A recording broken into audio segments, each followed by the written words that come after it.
كتير مننا بيفتكر ان الطعام محتاج ميزانية كبيرة او ذبيحة، بس الحقيقة ان البركة بتبدأ من بيتك.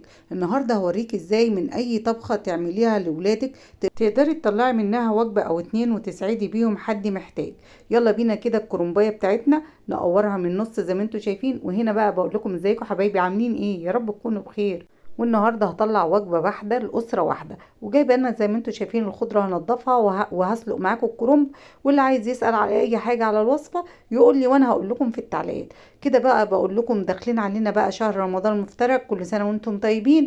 وعايزه اقول لكم بقى هنا طلعي وجبه او اتنين من الطبخه بتاعتك، شويه رز هتزوديهم او حته لحمه هتزوديهم، هتخلي بيتك كله بركه يا ست الكل. شويه كمون ومعلقه سكر واسلقي الكرنب بتاعك. وسكر ليه يا تيتا؟ ما بتحطيش ملح علشان الكرنب بتاعك ما يجلدش. لو عايزه تخزنيه رمضان خزنيه، بس احنا عندنا مبدأ دلوقتي مفيش تخزين. خلاص يا حبايبي، زي ما انتوا شايفين بالشكل ده كده سلقت الكرنب بتاعي. وكده بقى ايه، هروح اشطفه تحت ميه جاريه ونقطعه مع بعض بالشكل ده كده زي شايفين. يلا بينا بقى نعمل ايه الصلصه بتاعتنا المتينه. شويه زيت كده حلوين وشويه بصل كمان حلوين عشان نعمل بقى خلطه محشي جباره.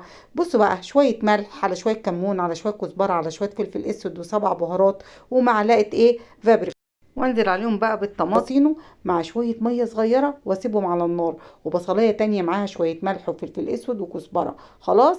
واروح وحبة كمون صغيرة ومرتاهم كده. النهاردة هعمل فراخ بلدي شامورت، غسلتهم كويس بالدقيق والليمون وهتبلهم بالتتبيلة الخطيرة دي زي ما انتوا شايفين، واسيبهم في التتبيلة دي حوالي عن نص ساعة. خلاص كده كنت واخدة منهم كده معلقتين من البصل، حطيت عليهم ورق لورا وحبهان ومستكه، وهنزل على الميه بتاعتنا زي ما انتوا شايفين. وهنزل عليهم بقى بالكبد والقوانص وتغلي معانا الميه، نروح نازلين بقى بالفراخ تتسلق معانا وناخدهم. بعد ما يتسلقوا هنقول لكم هنعمل ايه. خلاص شايفين الصلصه بتاعتنا اتصلصت ولونها التحفه ده.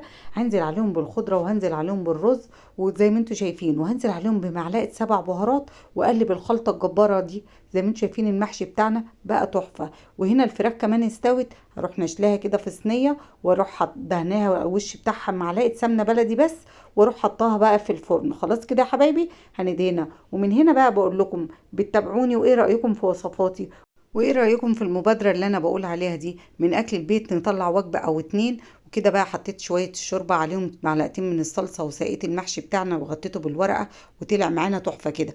بفرده بقى في صينيه حلوه كده عشان اطلع احلى صوابع موجوده عندي من المحشي، ارصهم كده عشان يروحوا لاصحاب نصيبهم. وعملت وصفه جلاش خطيره.